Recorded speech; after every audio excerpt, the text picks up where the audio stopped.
Good morning, Internet. 50 minutes for today. Back at it after 21.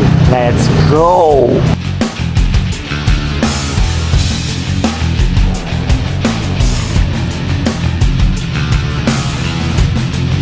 Alright. Matapos na natin 50 minutes. That's around 6.78 kilometers. That's the run after the 21K. Ito yung balik run. 50 minutes. Okay naman. May konting parang matigas pa sa legs.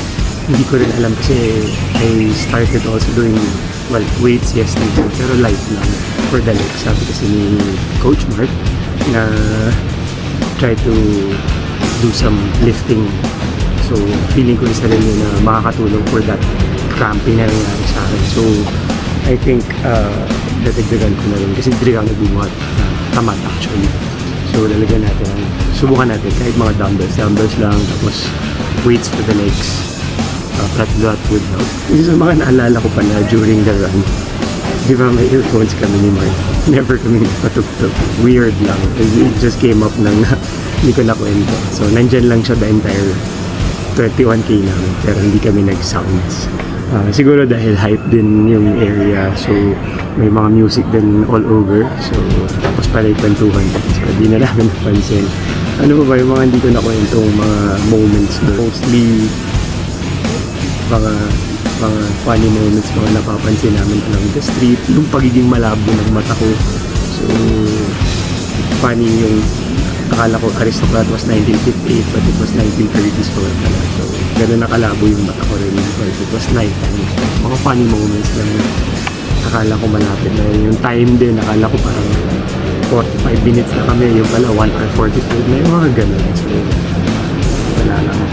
Just sharing some moments na nakakatawa din.